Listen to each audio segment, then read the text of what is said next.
Zampo, you're watching Bhutan This Week, our weekly news magazine program with me, Pukyam. Our top stories this week: His Majesty the King on a royal visit to Kuwait.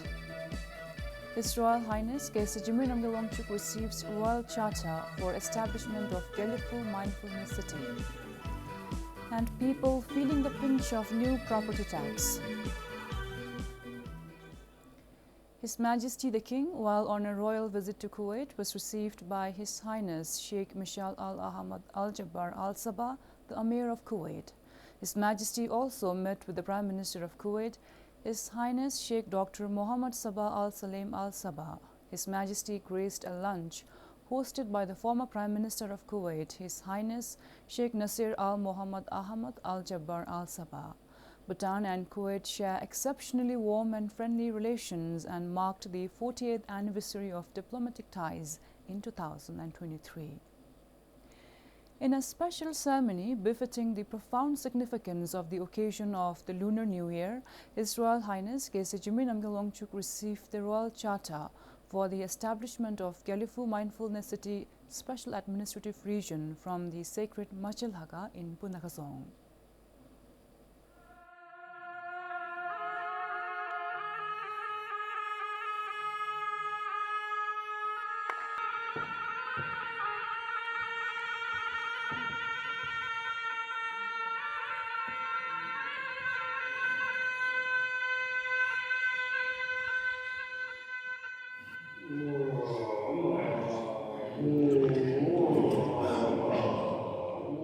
His Royal Highness the Gyaltse offered machang, libation offerings made to all deities and dharma protectors of the land to invoke their blessings and protection for the successful launch and realization of His Majesty the King's vision for the future of Bhutan.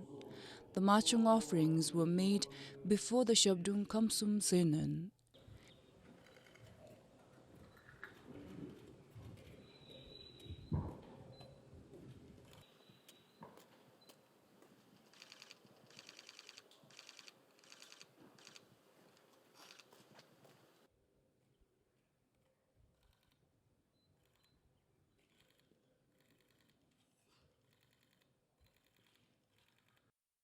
His Royal Highness the Gyaltse also offered prayers and received the Royal Charter placed at the sacred Machelhaga of Punakazong. This is in keeping with the tradition of receiving blessings from the Machelhaga for matters of the greatest national importance. In recognition that the Gelifu Mindfulness City is established for the future of Bhutan, about 400 children from the region were invited to participate in the ceremony. Her Majesty the Gyaltsen graced the ceremony, which was attended by the Prime Minister, ministers and senior government officials and presided over by the Doje Libe. The Royal Charter, granted on the first day of the first month of the Malewood Dragon Year, is a significant milestone in the establishment of the Special Administrative Region, which will be known as Gelifu Mindfulness City, as announced by His Majesty the King on the 116th National Day in 2023.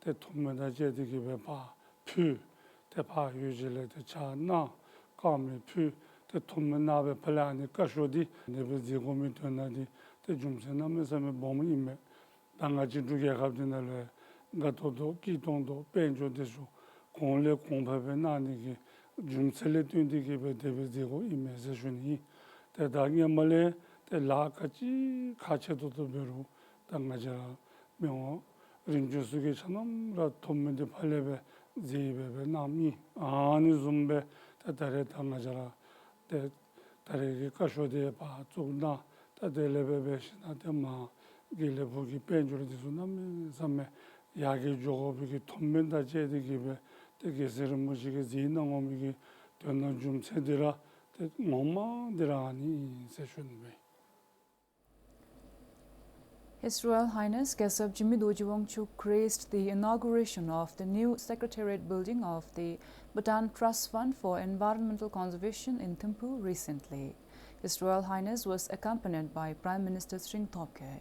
The construction of the building, which began in 2020 with a budget of over 100 million ngutam, will now provide a central hub for the Trust Fund's efforts.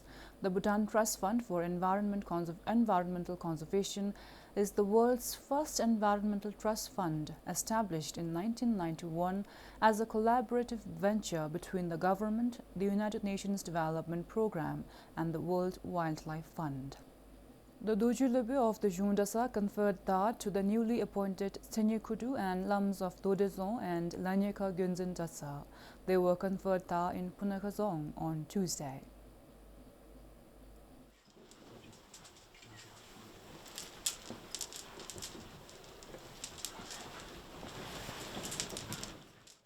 "39-year-old Sringdoji is the new Tsenyekudu.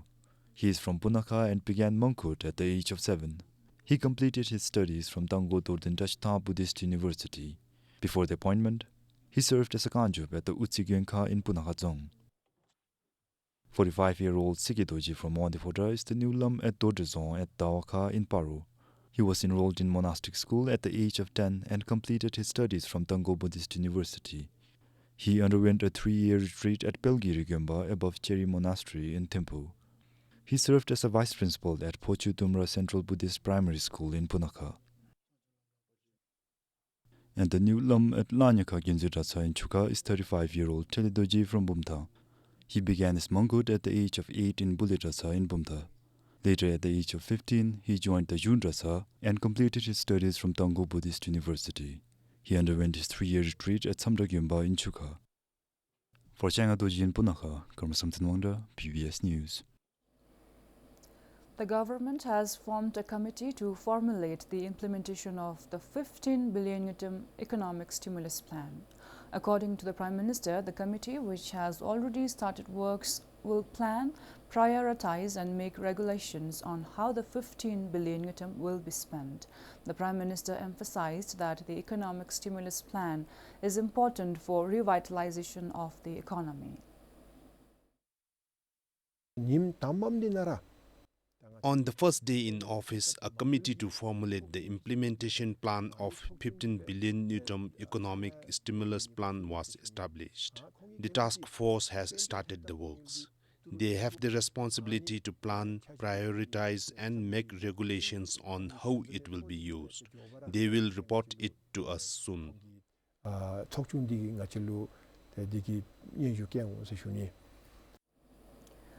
Ministers of the PDP government will be required to submit their weekly work plan to the Prime Minister. Prime Minister Sringtopke announced this during an exclusive live interview with the BBS. The Prime Minister said this is to fix accountability on the ministers and to help them prioritize their works efficiently.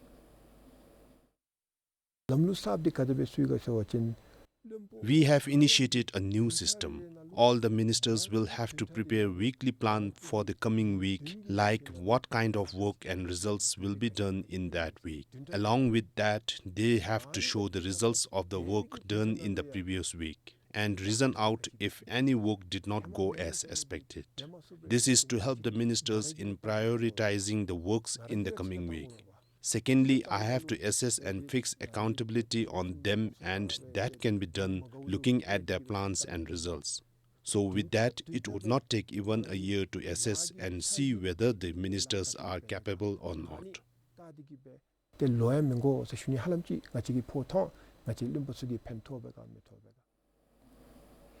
In any election in the country, as mandated by the Election Act, electronic voting machines (EVM) results are announced at respective polling stations at the end of the polls. However, residents in areas with fewer registered voters allege that this practice compromises the secrecy of their vote and may lead to political favoritism once a party or a candidate is elected. The Election Act of Bhutan 2008 states that the counting supervisor shall announce the EVM result to every candidate or their representative present at the polling station and present them with a copy of the result sheet. However, voters are worried that providing EVM voting results from polling stations makes it easier for candidates to identify their supporters. Moreover, they said it could potentially compromise the secrecy of their vote. People said this leads to a political party or candidate that wins to bring in selective development and give preferential treatment to voters that supported them. The voters are urging the Election Commission of Bhutan to announce the total votes cast for the entire constituency or district in future elections together and not give the breakdown of votes for every polling station. The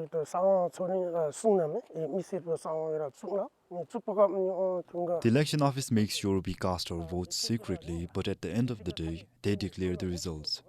It becomes evident which village or chiok supported a candidate and which did not.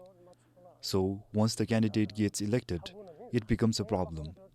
I've seen and heard of favoritism taking place.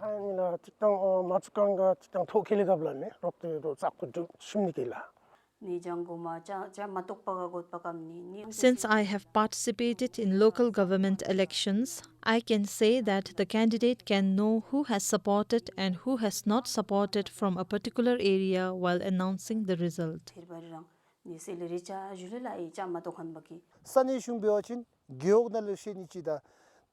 For the local government elections, it would be good if they declare the results at the Geok level. Likewise, for the National Assembly and National Council elections, the results should be declared at the constituency or district level. This will help minimize favoritism in the future. I would like to request the election office to not announce the result at the polling stations.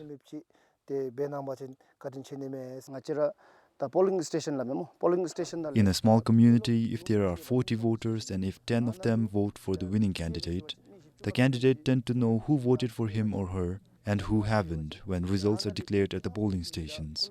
This is particularly prevalent in small communities, where people have to deal with each other on a daily basis.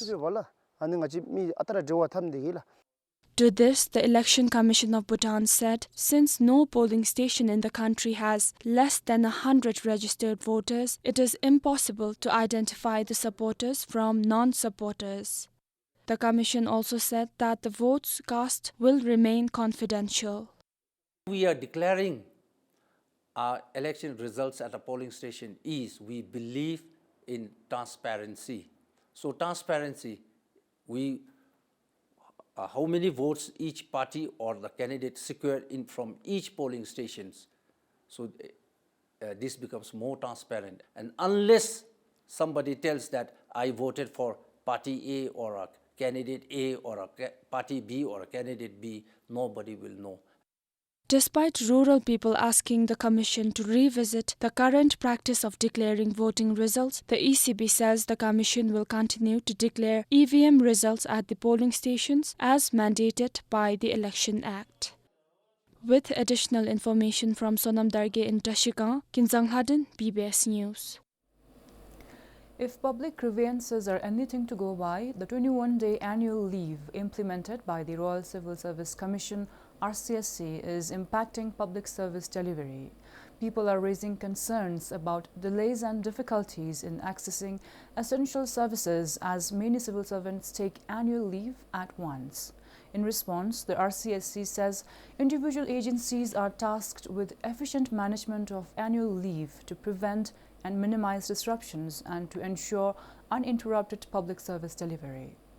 The National Assembly in its summer session last year increased civil servants' annual leave to 21 days instead of 12 days as initially decided by the RCSC. The RCSC introduced the annual leave to promote periodic rejuvenation and work-life balance for civil servants. Many people BBS talked with who did not want to come on camera said having a long leave duration has affected public service delivery, particularly during the winter months. Unlike summer, many people take leave during the winter months as they decide to travel. Additionally, the 21-day annual leave scheme may be contributing to this trend. Sometimes when we go seek services, they ask us to come the following day and I feel it is affecting service delivery. As a student, when we are sick and need to visit the hospital, we are granted half-day leave. However, we often encounter issues such as doctors not being available and we get late.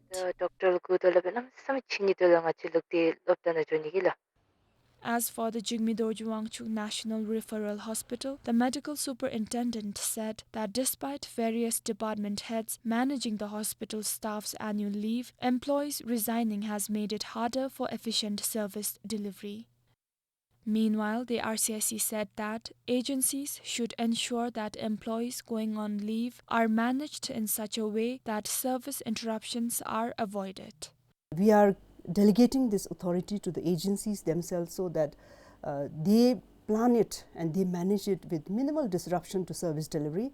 And as you all know, that the agencies are entrusted with the responsibility of providing unhindered public service delivery. So since it is their responsibility, we expect them to plan and manage the 21 days of annual leave in a very efficient manner. As respective agencies continue to navigate these challenges, the focus remains on finding solutions that support both employee welfare and public service quality. Kinzang Haden, PBS News. Teachers who have voluntarily resigned can now rejoin teaching on contract. This is according to the Ministry of Education and Skills Development's notification posted on its official Facebook page on Wednesday. Officials from the ministry were not available for detailed information regarding this latest development on the day of posting the notification.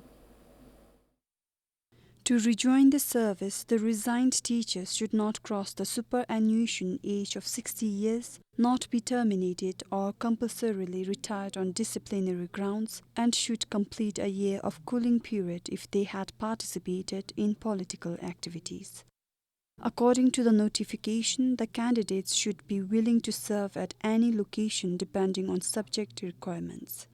According to the Annual Education Statistics 2023, on average 3.8% of teachers left their jobs last year, which is a little more than 370 teachers. The reasons for leaving include voluntary resignation, superannuation, and expiry of contract, among others. This is Sonam Yuden for PBS News. People are starting to feel the heat of the new property tax that was enacted in 2022. During the third parliament, the government fixed the property tax at the rate of 0.1% on the value of land and buildings as per the Property Assessment and Valuation Agency or PAVA rate. While the deliberations were ongoing in the parliament, many people unaware of the magnitude of the increment at the time say it is huge now. With the Property Tax Act of Bhutan 2022 in effect since the beginning of last year, tax payable to the government has shot up multiple times. For instance, landowners in Kuwait, Bhutan will have to pay more than 26,500 ngidram per 10 decimal plot from a little over 2,100 ngidram for the same plot size until this year. Similarly, land tax on an acre of kamjing or dry land in rural areas of Samti has increased from 12 ngidram to around 780 ngidram after the 50% concession on cultivated dry land. Likewise, tax on chujing or wetland in rural areas of Punakha has increased from 24 ngidram to 81 ngidram per acre. The increase is felt by all property owners, but it is especially straining the rural population who solely depend on agriculture as the source of income. I was shocked upon hearing about the tax reforms. Regarding the people in the urban areas, they have more sources of income, whereas us villagers solely depend on agriculture, which is also affected by many factors. So the difference between the tax levied on us and our income is huge.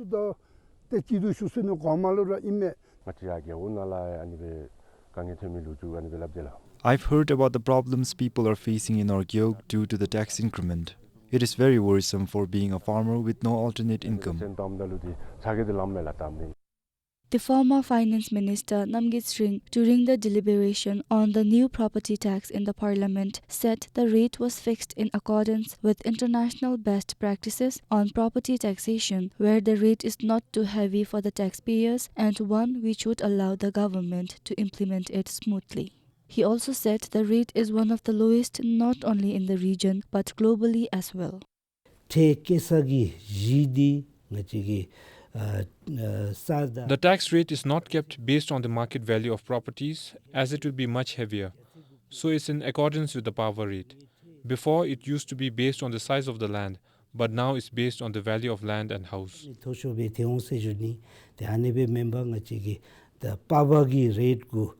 However, a concession of 90% of tax payable on wetlands or chujing and for land in highland communities and 50% concession on dry land or kamjing are provided. Similarly, traditional houses used fully for family residential purposes in rural areas and protected traditional houses in urban areas are given a concession of 50% and 70% respectively. People can pay their taxes through the property tax system using the Bhutan NDI app within 31st of next month. For Pasang Dema and Funsulhamu, this is Tikil Hazum for BBS News. If the Royal Monetary Authority's quarterly payment system report is any indication, the demand for national QR or quick response code transactions is on the rise. This, according to the report, is influenced by factors such as ease of use, contactless transactions, and widespread acceptance at various stores.